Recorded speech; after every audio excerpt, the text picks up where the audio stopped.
എന്താ ഇവിടെ ഒരു ഉന്നതതല സമ്മേളനം? 3 രാഷ്ട്രീയ പാർട്ടികളുടെയും പ്രതിനിധികൾ നമ്മോടൊപ്പം ഉണ്ട്. ശ്രീ OK ഫാറൂഖ്, കോൺഗ്രസിന്റെ നേതാവ്, Shri Jomon Chakkalakkal BJP, Shri PM Arsho CPM പ്രതിനിധി. എല്ലാവർക്കും ചർച്ചയിലേക്ക് എന്റെ സ്ഥാനാർത്ഥി വൻ ഭൂരിപക്ഷത്തിൽ ജയിച്ചിരിക്കും.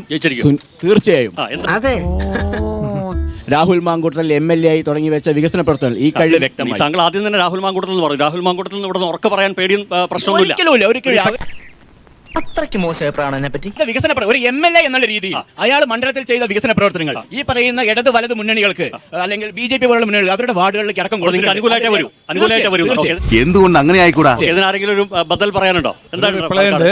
രാഹുൽ മാങ്കൂട്ടം തുടങ്ങി വെച്ച നല്ല കാര്യങ്ങൾ തുടർന്നു കൊണ്ടുപോകും എന്നാണ് പുതിയ സ്ഥാനാർത്ഥിയാവാൻ പോകുന്ന ആള് പറഞ്ഞിരിക്കുന്നത്. ആർക്കും നല്ലതെന്ന് പറയണം. രാഹുൽ മാങ്കൂട്ടത്തിന്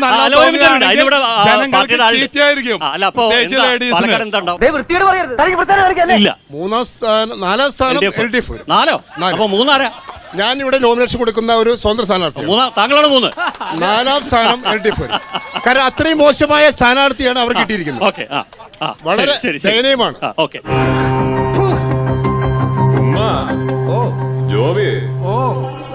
ഗാലറി നമുക്ക് എതിരാണല്ലോടാവേ. വേറെ ആരെങ്കിലും ഇവിടുന്ന് അഭിപ്രായം പറയാനുണ്ടോ?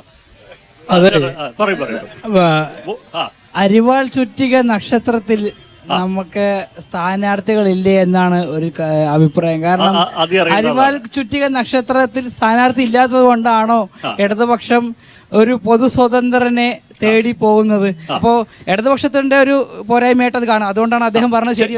ശരി. ആർഷോ ചേട്ടനാണ് എൻ്റെ പ്രിയപ്പെട്ട സുഹൃത്താണ്. ആർഷോ ചേട്ടാ, രണ്ടാമത്തെ ഭരണം നമ്മുടെ CPM-ന്റെ ഭരണം രണ്ടാമത്തെ ഭരണത്തിലേക്ക് വന്നപ്പോൾ നിങ്ങൾ 2500 രൂപ പെൻഷൻ കൊടുക്കാമെന്ന് പറഞ്ഞു. നിങ്ങൾ 2000 രൂപ കൊടുത്തു. ആ 500 രൂപ സത്യത്തിൽ ജനങ്ങളെ പറ്റിക്കുകയാണോ ചെയ്തത്? ഇവിടെ ഈ ചർച്ചയുടെ തുടക്കത്തിൽ തന്നെ ഇവിടെ പറഞ്ഞു രാഹുൽ മാങ്കൂട്ടത്തിന്റെ വികസന പ്രവർത്തനങ്ങളൊക്കെയാണ് ഇവിടെ മുന്നിൽ കൊണ്ടുപോകുന്നതെന്ന്. ഇവിടെ അമ്മമാരും സ്ത്രീകളൊക്കെ കാണുന്ന ഒരു ചർച്ചയുണ്ട്. അദ്ദേഹം എവിടെയാണ് വികസിപ്പിച്ചതെന്നൊക്കെ നമ്മൾ കേരളം കണ്ടതാണ്. അതിനെക്കുറിച്ചൊന്നും ഞങ്ങളോട് പറയാൻ ആഗ്രഹിക്കുന്നില്ല. അദ്ദേഹത്തിന് കിടക്കുന്നില്ല. അല്ല, അദ്ദേഹത്തിന്റെ വികസനമാണ് പിഷാരടിയും മുന്നോട്ട് കൊണ്ടുപോകാൻ ആഗ്രഹിക്കുന്നതെങ്കിൽ കുറ്റിച്ചൂലുമായി ഇവിടുത്തെ അമ്മമാർ ഇറങ്ങേണ്ടി വരുമെന്ന് കൂടെ ആദ്യമേ പറയാൻ ഞങ്ങൾ ആഗ്രഹിക്കുന്നു. ഈശ്വര, ഇതൊക്കെ എന്റെ തലയിലാവൂലോ? അതെങ്ങനെ നിന്റെ തലയിലാവും? MLA എന്നുള്ള നിലയിൽ പ്രവർത്തനം അദ്ദേഹത്തിന് ഇവിടെ തരുണീമണികളുടെ കാര്യങ്ങൾ നോക്കാൻ സമയം കിട്ടിയിട്ടില്ല. ഇവിടെ കുറച്ചു കാലം ഉണ്ടായിട്ടുള്ളൂ. ആ സമയത്തായിരുന്നു അദ്ദേഹം കാണിച്ചു കൂട്ടിയതെല്ലാം. അതുകൊണ്ട് ദയവ് ചെയ്ത് നിങ്ങൾ വികസനത്തെ കുറിച്ച് പറയരുത്. നിങ്ങൾക്ക് വേറെ എന്ത് വേണേലും പറയാം. ഇവിടെ ഞങ്ങൾ ജയിക്കാൻ പോകുന്നു എന്നുള്ളതിൽ 100% ഞങ്ങൾ ഉറപ്പാണ്. ഇത്രയേറെ ആത്മവിശ്വാസത്തോടെ ഞങ്ങൾ പ്രവർത്തകർ ഇന്ന് വരെ ഗോതയിൽ ഇറങ്ങിയിട്ടില്ല. അവൻ ഓവർ സ്മാർട്ട് ആവാനുള്ള ശ്രമമാണ്. അവനാണ് ആൺകുട്ടി. നിലയിൽ തന്നെ ജനങ്ങൾ ഞങ്ങളെ സ്വീകരിക്കും. 20 വർഷം ആയിട്ടില്ല ഇവിടെ LDF-ന്റെ MLA ഉണ്ടായിരുന്ന ഒരു ഘട്ടമാണ്. തിരിച്ച് MLA ഉണ്ടാവുന്ന മത്സരത്തിൽ തന്നെയാണ് നിങ്ങൾ തിരിച്ചു വരുന്നതെന്നുള്ളതാണ്. ജയിക്കും തീർച്ചയായിട്ടും. തികഞ്ഞ വിജയപ്രതീക്ഷയോടുകൂടെ തന്നെയാണ്. എത്ര മനോഹരമായ നടക്കാത്ത സ്വപ്നം. നടക്കും. ഒരു ഗതിയില്ലാതെ നീ പെരുവഴി കൂടെ നടക്കും. നല്ല പ്രവർത്തനങ്ങൾ ഇവിടെ വികസന ഈ പ്രതിപക്ഷ MLA ആയിട്ട് പോലും നടത്താൻ കഴിയുന്ന എല്ലാ പ്രവർത്തനവും നടത്തിയിട്ടുണ്ട്. അതുകൊണ്ട് ഞങ്ങൾക്ക് 100% കോൺഫിഡൻ്റ് ആണ്. ഐക്യജനാധിപത്യ മുന്നണി 100-ൽ അധികം സീറ്റുമായി സത്യപ്രതിജ്ഞ ചെയ്യുമ്പോൾ കൈപ്പൊക്കുന്ന ഇവിടുത്തെ MLA-യുടെ പേര് ശ്രീ പിഷാരടി എന്നായിരിക്കും. കേരളത്തിൽ എവിടെയും പരിശോധിക്കുന്ന ജനങ്ങൾക്കാകെ ബോധ്യപ്പെടുന്ന വികസന പ്രവർത്തനങ്ങളാണ് കേരളത്തിൽ 10 വർഷം നടന്നത്. ഈ നാടിനകത്തെ ജനങ്ങളെ സ്പർശിച്ചു കടന്നുപോയിട്ടുള്ള വികസന പ്രവർത്തനങ്ങളാണ്, ക്ഷേമ പദ്ധതികളാണ്. സ്വാഭാവികമായും അത് ജനങ്ങളോട് ആവർത്തിച്ച് പറഞ്ഞുകൊണ്ടാണ് ഞങ്ങൾ ഈ തെരഞ്ഞെടുപ്പിനെ അഭിമുഖീകരിക്കുന്നത് എന്നുള്ളത് കൊണ്ട് തന്നെ ചിഹ്നമെന്ത് എന്നുള്ളതിനെ സംബന്ധിച്ചോ സ്വതന്ത്ര സ്ഥാനാർത്ഥിയാണോ അല്ലെങ്കിൽ പാർട്ടി ചിഹ്നത്തിൽ മത്സരിക്കുന്ന സ്ഥാനാർത്ഥിയാണോ എന്നുള്ളത് പ്രധാനപ്പെട്ട ഒന്നല്ല എന്ന് തന്നെയാണ് ഞങ്ങൾ കരുതുന്നത്. പാലക്കാട് സ്ഥാനാർത്ഥി ആരാ? സരിനാണ്. ഇന്ന് വന്ന് നാളെ സ്ഥാനാർത്ഥിയാക്കണം സരിന്. മനസ്സിലായില്ലേ? സെക്സ് ആക്സിഡന്റ് നേതാവ് തലവനാണ് പിണറായി വിജയൻ എന്ന് പറഞ്ഞ സരിന് ആ നാവ് വാക്കിന്റെ ഉള്ളിൽ പോകുമ്പോഴത്തേനും സ്ഥാനാർത്ഥിയാക്കിയ പാരമ്പര്യമാണ് CPM.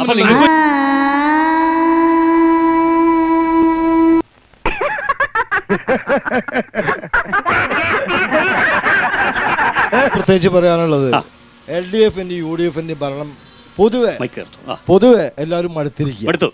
ഈ അവസ്ഥയിൽ ജനങ്ങൾ തീരുമാനിക്കും BJP വരണമെന്ന്. 40 സീറ്റുണ്ട് ഞങ്ങൾ സർക്കാർ ഉണ്ടാക്കുന്നൊക്കെ കെ സുരേന്ദ്രൻ പറഞ്ഞു. ഉണ്ടായിരുന്ന അക്കൗണ്ടോടെ പൂട്ടുകയാണ് ചെയ്തത്. അപ്പോൾ യഥാർത്ഥത്തിൽ സർക്കാർ ഇത് ഉണ്ടാക്കാൻ പോകുന്നുള്ളതാണോ, നിങ്ങൾ പടിപടിയായി 5, 10 എന്നുള്ള ഇതിൽ ഏതാണ് റിയലിസ്റ്റിക്? അല്ല, കഴിഞ്ഞ പ്രാവശ്യത്തെ സാഹചര്യം നമുക്കറിയാം. കോവിഡ് സമയത്ത് കുറച്ച് കിറ്റൊക്കെ കൊടുത്ത ആളുകളെ മയക്കി ഇടതുപക്ഷം ഇവിടെ ഒരിക്കൽ കൂടെ അധികാരത്തിൽ വന്നു എന്നുള്ളത് നമ്മൾ കണ്ടതാണ്. സീറ്റ് പോയിരിക്കാം. പക്ഷെ ഇപ്രാവശ്യം സംഭവിക്കാൻ പോകുന്നത് ഒരു തരംഗം ഇവിടെ ഏൽക്കില്ല. 10 വർഷത്തെ കേരളത്തിലെ ജനങ്ങളെ ഉപദ്രവിച്ച് മടുത്തിരിക്കുന്ന ജനത്തിന് കൃത്യമായ ഒരു ബോധ്യമുണ്ട്.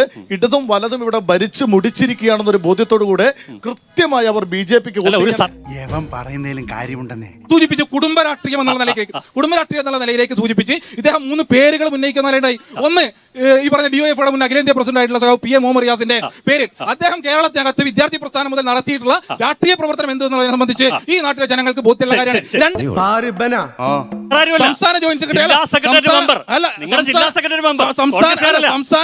അല്ലെ, ഞാൻ ഇവിടെ ഫറൂഖ് പറഞ്ഞതിനാ മറുപടി പറയുന്നത്.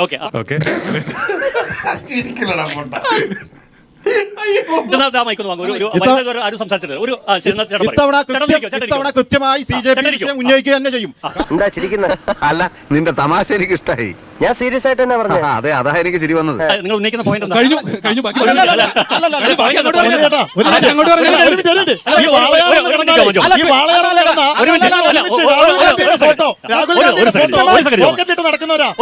BJP ബാന്ധവം ആക്ഷേപിക്കുന്നത് ഈ സംശയ രോഗികളായിട്ടുള്ള ഭാര്യയും ഭർത്താവും പരസ്പരം ആക്ഷേപിക്കുന്ന പോലെയാണ്. വിഹിത ബന്ധമുണ്ടെന്ന് ഭാര്യ പറയുന്നു, ഭർത്താവ് പറയുന്നു. എന്തിനാ നിങ്ങൾ ഇങ്ങനെ പരസ്പരം സംശയിക്കുന്നത്? ഡിവോഴ്സ് ചെയ്യുന്നേ.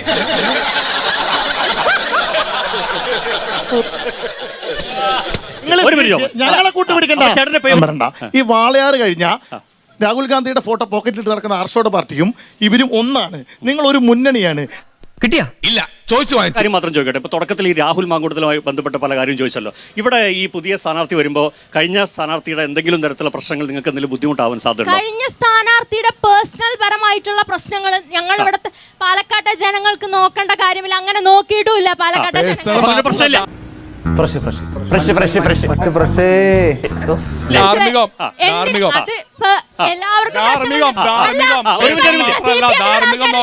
ഞാൻ ചോദിക്കുന്നത് നിങ്ങൾക്ക് അങ്ങനെ കോൺഫിഡൻസ് പ്രശ്നമുണ്ടോ ചോദിച്ചതേ ഉള്ളൂ. എല്ലാ സ്ഥാനാർത്ഥികൾക്കും കയ്യിലിരിപ്പുണ്ട്. ഇല്ലാന്നൊന്നും പറയാം. ഞങ്ങൾ ഇവിടെ ബിരിയാണി വിളമ്പി കൊടുത്ത് വോട്ട് പിടിക്കാൻ ഉദ്ദേശിക്കുന്നില്ല. ശരി. താങ്കളിപ്പോൾ ദേശീയപാത എന്ന് പറഞ്ഞപ്പോൾ ഒരു ചെക്ക് കിട്ടുമല്ലോ. ശരിയാണ്, ദേശീയപാത കേന്ദ്ര പദ്ധതിയാണ്. പക്ഷെ കേരളത്തിന്റെ കാര്യത്തിൽ എന്ത് പറ്റി? LDF സർക്കാരിൽ എടുത്ത് ഇനീഷ്യേറ്റീവ് എന്നുള്ളത് കേരളം കണ്ടതാണ്. അല്ല, ആരാന്റെ കുട്ടിയുടെ ഗർഭം ഞാനത് വേണ്ട, പോട്ടെ. പ്രതിത്വം ഏറ്റെടുക്കുന്നത് ശരിയല്ലാത്തതുകൊണ്ട് ദേശീയപാത ആരാണ് ചെയ്യുന്നതെന്നും അതിന്റെ ഫണ്ടുകൾ ആരാണ് കൊടുക്കുന്നതെന്നും അത് എങ്ങനെയാണ് ക്രിയേറ്റ് ചെയ്യുന്നതൊക്കെ എല്ലാവർക്കും അറിയാം. പിന്നെ നാണക്കെടുത്തി പേരിടുന്ന പോലെ അത് പറഞ്ഞൊന്നും വിജയിക്കാൻ നോക്കാം. നിങ്ങൾ ഒന്നാണ്, ഇടതും വലതും ഒന്നാണ്. അത് അടിവരയിട്ട് തന്നെ പറയുന്നു. ഈ പൊളിറ്റിക്സ് കേരളത്തിൽ വർക്കാവില്ല. കാരണം നിങ്ങൾ ഇപ്പോഴും ഡിസ്റ്റന്റ് തേർഡാണ്. അതുകൊണ്ട് ഇവിടെ ഇവർ രണ്ടുപേരും വർക്കാവുക എന്നുള്ളത് ഇപ്പൊ തിരുവനന്തപുരത്ത് കണ്ടല്ലോ. ഇവിടെ ഞങ്ങളുടെ സ്ട്രാറ്റജി വർക്ക് ആവുന്നുണ്ടോ ഇല്ലയെന്ന് താങ്കൾ തിരുവനന്തപുരത്ത് കണ്ടു. അത് തന്നെ കേരളം മുഴുവൻ ഇപ്പോൾ കാണാൻ പോവുകയാണ്. ഞാനൊരു കാര്യം പറയട്ടെ. കഴിഞ്ഞ 12 വർഷത്തിലധികമായി 50 പൈസയുടെ അഴിമതി പോലും ചെയ്യാത്ത ഒരു ഭരണമാണ് ഇന്ത്യയിൽ നരേന്ദ്രമോദി ഭരിച്ചുകൊണ്ടിരിക്കുന്നത്. ആ നരേന്ദ്രമോദിയുടെ ഭരണത്തെ ഞങ്ങൾ കേരളത്തിൽ കൊണ്ടുവരും. യാഥാർത്ഥ്യമാക്കാൻ NDA ഇവിടെ വന്നേ മതിയാകും. നേരത്തെ BJPയുടെ പ്രതിനിധി സൂചിപ്പിച്ചു, ദേശീയപാതയുമായി ബന്ധപ്പെട്ട് എല്ലാവർക്കും അറിയുന്നതാണല്ലോ എന്നുള്ളതിനെ സംബന്ധിച്ച്. എന്താ ഏറ്റെടുപ്പ് പൂർത്തീകരിക്കുന്ന സാഹചര്യം കേരളത്തിൽ ഉണ്ടായത് ഈ നാട്ടിലെ ജനങ്ങൾ കണ്ടിട്ടുള്ളതാണ്. അതുകൊണ്ട് തന്നെ ജനങ്ങൾക്ക് നിങ്ങൾ എത്ര പുകമറ സൃഷ്ടിക്കാൻ ശ്രമിച്ചാലും എങ്ങനെ കേരളത്തിലെ ദേശീയപാത വികസനം നാടിന് നല്ല ബോധ്യമുണ്ട്. വിളിച്ചു കൂട്ടിയപ്പോൾ എല്ലാവരും 30 മീറ്റർ യാതൊരു കാരണവശാലും കൂട്ടരുത്. ആലി മുതൽ അരൂർ ചേർത്തല വരെ നോക്കൂ. ഇപ്പം 30 മീറ്ററിലാണ് നല്ല റോഡ് ഇട്ടിരിക്കുന്നത്. 2 സൈഡും കണ്ടാൽ തന്നെ അത് വെട്ടിമാറ്റിയാൽ തന്നെ പിന്നെ 30-നും കുറയ്ക്കാൻ കഴിയുമെന്ന സ്ഥിതിയാണ് ഇപ്പോൾ അതിൻ്റെ അനുഭവത്തിൽ നിന്നുണ്ടാകുന്നതെന്നൊക്കെ പറഞ്ഞുകൊണ്ടുള്ള അഭിപ്രായം വന്നു. ഈ യോഗത്തിലെ ചർച്ചയിൽ എല്ലാവരും ഏകകണ്ഠമായി 30 മീറ്ററിൽ കൂടാൻ പാടില്ല എന്ന് തീരുമാനിച്ചു. മുഖ്യമന്ത്രിയുടെ നേതൃത്വത്തിൽ പ്രധാനമന്ത്രിയെ കണ്ട് ഈ കാര്യങ്ങൾ പറഞ്ഞാൽ അദ്ദേഹം കണിശമായി ഇത് അംഗീകരിക്കും.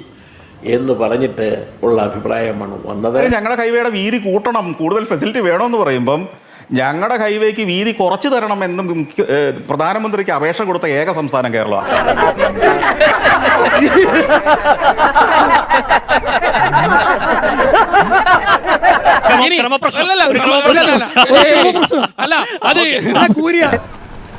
സച്ചിനെ കോമഡി ടൈം ഒക്കെ കഴിഞ്ഞു, പോവാൻ നോക്കി. പാലക്കാട്ടെ ആളുകൾ ചർച്ച ചെയ്യുന്നു. എന്താ ചേട്ടന്റെ പ്രശ്നം? രണ്ടുപേരും പിറുപിറുത്തത് മതി, എന്റെ കാര്യത്തിൽ ഒരു തീരുമാനം ഉണ്ടാക്കുക.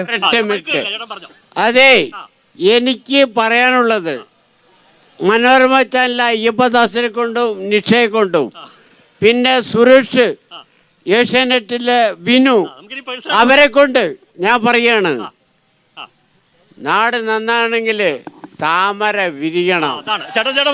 അത്താണ് കിട്ടിയ മുതലും പലിശ ചേർത്ത് കിട്ടി. ആരും കണ്ടില്ല വാ.